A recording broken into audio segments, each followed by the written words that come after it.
All right, so today we're going to peel back the curtain on a fascinating play by Pamela Jameson called Geneva. And this isn't just any story.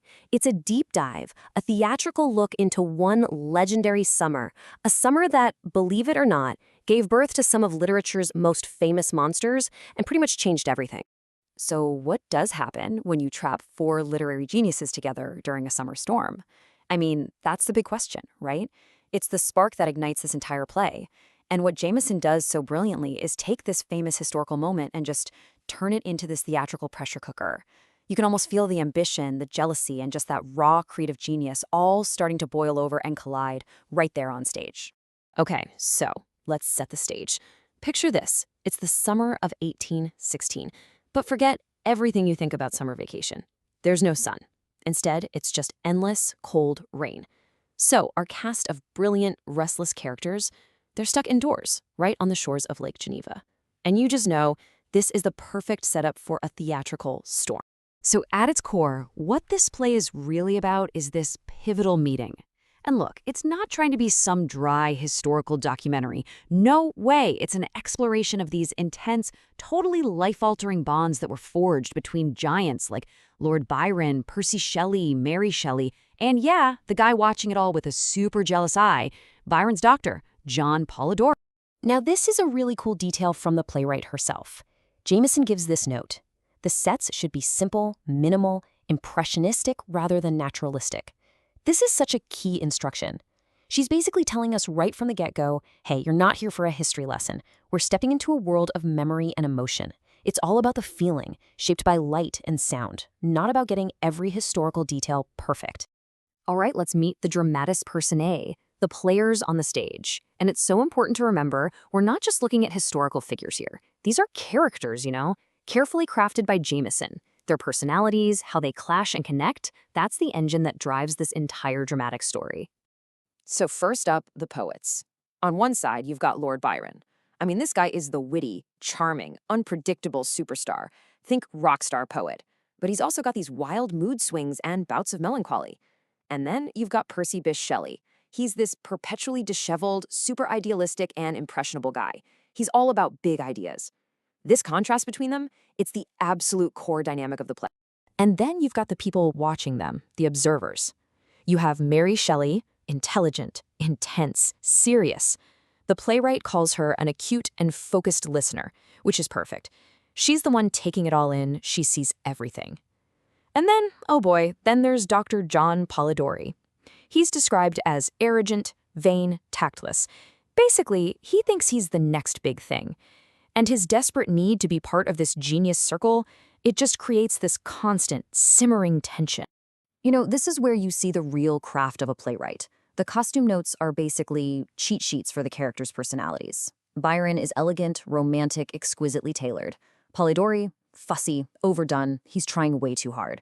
Shelley is just a comfortable, rumpled mess. And Mary is simple, conservative, good taste. It's brilliant. It's pure theatrical storytelling.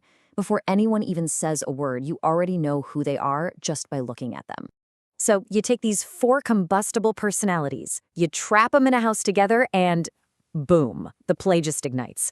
Almost right away, this really complex web of relationships starts to form.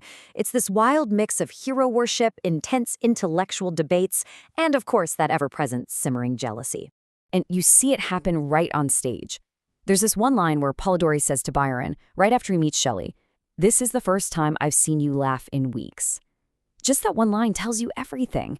It shows you the immediate, totally electrifying effect Shelley has on the cynical, world-weary Byron. All that idealism just cuts right through the gloom, and this intense friendship is born, right there in front of us. From there, the play just dives right into this tangled web. You've got the super intense, intellectual friendship between Byron and Shelley. They even have nicknames for each other, Albay and Serpent. Then there's Byron kind of mentoring but also teasing Shelley. Meanwhile, Polidori is just stewing in jealousy, always the outsider. And through it all, you have Mary, quietly observing, building her own unique bond with Byron, who calls her little sister.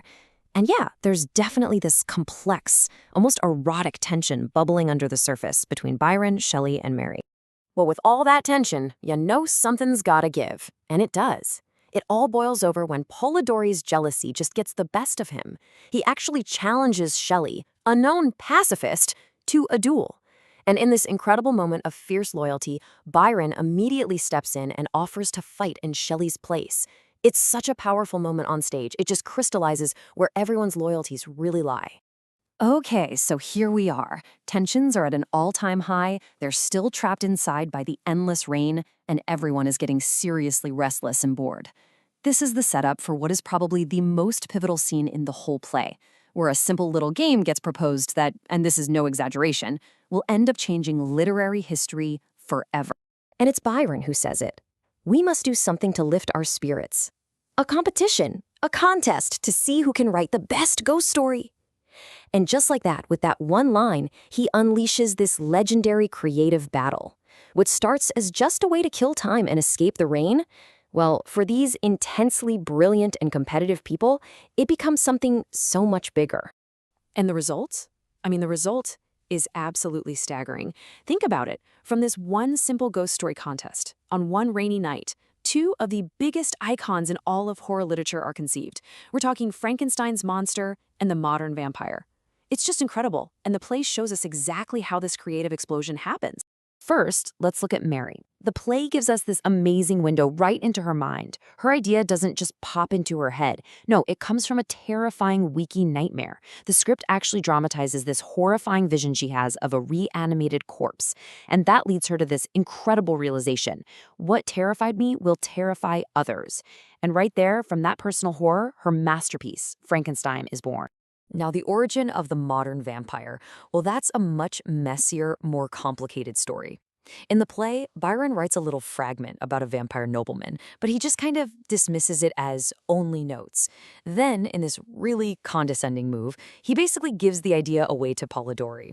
But it's Polidori who takes that idea and later publishes it as The Vampire, which becomes the template, the blueprint for pretty much every modern vampire you've ever read about or seen. But the story doesn't end when the rain stops and the summer is over. Not at all. The final act of the play jumps forward in time, and the stage is now very different. It's just Mary, the sole survivor, looking back and telling us the tragic fates of the incredible, brilliant men from that one summer. And her final monologue lays out this just heartbreaking timeline. First, John Polidori dies by suicide in 1821. He was only 26. A year later, Percy Bysshe Shelley drowns at sea. He was 29. And then in 1824, Lord Byron dies of a fever in Greece. He was just 36. All of that light, all of that passion and genius, it was all extinguished so quickly. It just cast this shadow of profound tragedy back over that whole summer. And there's this one line from Mary's final monologue that is just devastatingly beautiful. She's talking about hearing Byron's voice after Shelley died, and she says, "When Albay spoke and Shelley did not answer, it was like thunder without rain." Wow. What a perfect way to capture that immense void, right? Byron's powerful voice is still there, but the thing that should follow, the rain, Shelley, is gone forever. It's just a perfect metaphor for her loss. So in the end, that's what Jameson's play leaves us with, right? This huge, powerful question. How can one single summer not only shape an entire lifetime, but also change the course of literary history? It's really a testament to the idea that sometimes our greatest stories, and yeah, our greatest monsters, are born in those moments when we're just trapped in the dark, together, waiting for the storm to finally pass.